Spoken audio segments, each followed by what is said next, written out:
నన్ను ప్రత్యేకంగా ఆహ్వానించినందుకు మన హెచ్ఎం గారికి, అలాగే ఈ సభకి హాజరైన మరి దయానంద్ గారికి, మరి ఎండిఓ గారికి, ఎంఈఓ గారికి, మరి పట్టణ ప్రముఖులందరికీ కూడా, మరి ముఖ్యంగా స్కూల్ విద్యార్థులు, చిన్నారి పిల్లలందరికీ కూడా నా హృదయపూర్వక నమస్కారాలు.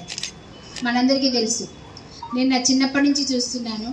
మరి స్కూల్స్ స్టార్ట్ అయినాక 2-3 నెలలకు వచ్చాయి మాకు బుక్స్, టెక్స్ట్ బుక్స్ 2-3 నెలలకు వచ్చాయి. నోట్ బుక్స్ అయితే మేమే కొనుక్కునేవాళ్ళం. కానీ మొట్టమొదటిసారి మీరు కూడా స్కూల్లో జాయిన్ అయినప్పటి నుంచి చూసారా ఎప్పుడైనా ఫస్ట్ ఇవ్వడం లేదు కదా. యూనిఫామ్స్ కూడా ఎప్పుడో ఇచ్చేవాళ్ళు, సగం అయిపోయేది, 6 నెలలు అయిపోయేది, అప్పుడు వచ్చాయి. కనుక ఇప్పుడు రాష్ట్ర ప్రభుత్వం, ముఖ్యంగా రేవంత్ రెడ్డి గారి ప్రభుత్వం విద్య మీద ఎంతో దృష్టి సారించి మన పిల్లలకి మంచి విద్య, నాణ్యమైన విద్య అందించాలి, పిల్లలకి భవిష్యత్తు బాగుండాలి అనే ఉద్దేశంతో ప్రతిష్టాత్మకంగా బడిబాట ప్రోగ్రాం నిర్వహించడం జరుగుతుంది. ఇందులో భాగంగా మనకి స్కూల్స్ స్టార్ట్ అయిన మొట్టమొదటి రోజే మీకు యూనిఫామ్స్, మరి టెక్స్ట్ బుక్స్, నోట్ బుక్స్ కూడా అందించడం జరుగుతుంది. అలాగే మన టీచర్స్ కూడా మరి అందరినీ మోటివేట్ చేసి ఎవరైనా డ్రాప్ అవుట్స్ ఉంటే వాళ్ళని కూడా ఇది స్కూల్కి తీసుకొచ్చే దిశగా వాళ్ళు కూడా కృషి చేస్తున్నారు. వాళ్ళందరికీ కూడా నేను కృతజ్ఞతలు తెలియజేసుకుంటున్నాను. మరి ఇవాళ చూస్తే మనం ఈ స్టేజ్ ముందు ఉన్న ప్రతి ఒక్కరం కూడా గవర్నమెంట్ స్కూల్స్లో చదివిన వాళ్ళమే. గవర్నమెంట్ స్కూల్స్, గవర్నమెంట్ కాలేజెసే చదివాము మేము ఎవరం కూడా. అలాగే దయానంద్ గారు కానీ వారి ఫ్రెండ్స్ కానీ వీళ్ళందరిలో చాలామంది ఈ స్కూల్లో చదివారు, యూపీఎస్ స్కూల్లోనే చదివి ఈ ఉన్నతమైన స్థానానికి వచ్చారు.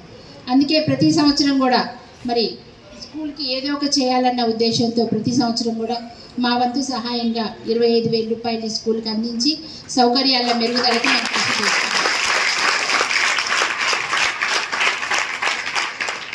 ఎందుకంటే దయానంద్ గారు చిన్నప్పుడు ఏమీ ఉండేవి కాదు, ఇట్లా బిల్డింగ్స్ అట్లా ఏమి ఉండేవి కాదు, అక్కడక్కడ రూమ్స్ ఉండేవి.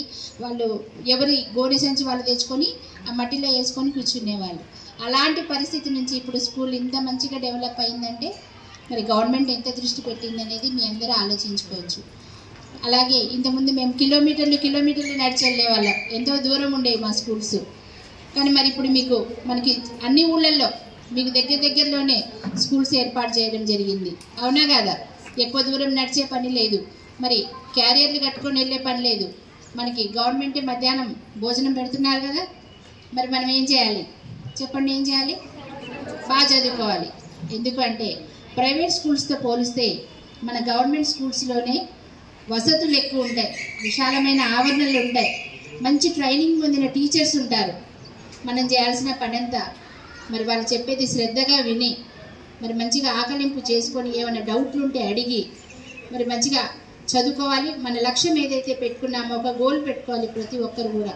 ఆ గోల్ సాధించే దిశగా మీరందరూ కష్టపడి చదవాలని మీ అందరికీ నేను మనసారా కోరుకుంటున్నాను. ఎందుకంటే సమయం అనేది చాలా విలువైనది. ఈ సమయం దాటిపోతే మళ్ళీ సమయం వ్యర్థం చేసుకుంటే మళ్ళీ రాదు మనకి.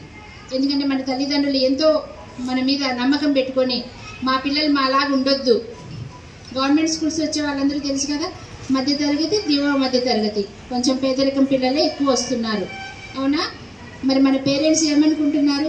మాలాగా ఉండొద్దు మా పిల్లలు, మాకంటే మంచి భవిష్యత్తు ఉండాలి, వాళ్ళకి మంచి పొజిషన్లో ఉండాలని పంపిస్తున్నారు. మరి మనందరం అలా చేద్దామా? ఇంటికి వెళ్ళిన తర్వాత చదవాలి కదా, హోంవర్క్స్ చేసుకోవాలి, చదవాలి. టీవీ పిచ్చి, ఫోన్ పిచ్చి వదిలేసి ఖచ్చితంగా మరి మంచిగా దృష్టి పెట్టి చదివితే ప్రతి ఒక్కరు కూడా అనుకున్న గోల్ సాధిస్తారు. కాకపోతే ఒకటే గుర్తుపెట్టుకోండి, ప్రతి ఒక్కరికి ఇప్పుడు క్లాసులో 100 మంది ఉంటే 100 మందికి ఫస్ట్ ర్యాంక్ రాదు, ఒక్కరికే వస్తుంది. కాకపోతే డిప్రెషన్కి లోన్ అవ్వకూడదు, అలా రావడానికి మనం ట్రై చేయాలి.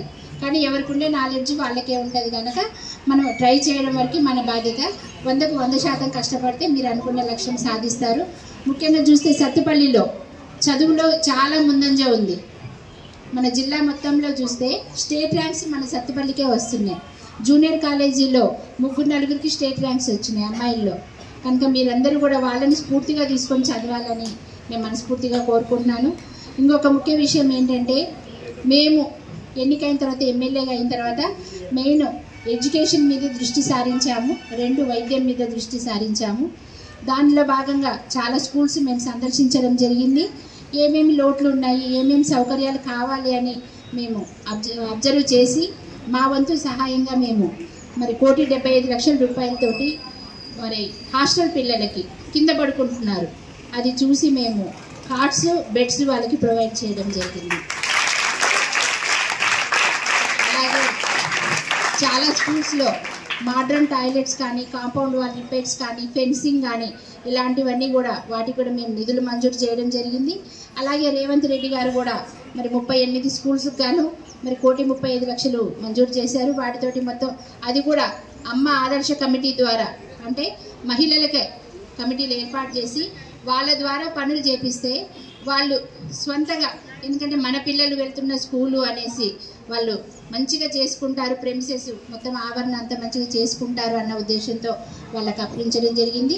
అలాగే వాళ్ళకి పెద్ద పీట వేసి వాళ్ళ ద్వారానే మన యూనిఫామ్స్ అవి కూడా కుట్టించి మీకు అందించడం జరుగుతుంది.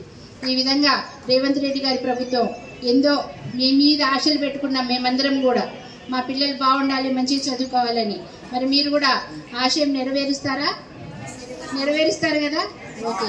అయితే ఇప్పటి నుంచి ఎవరు కూడా యాబ్సెంట్ అవ్వకుండా మంచిగా చదువుకొని మంచి రిజల్ట్స్ రావాలని మీ అందరినీ కోరుకుంటున్నాను.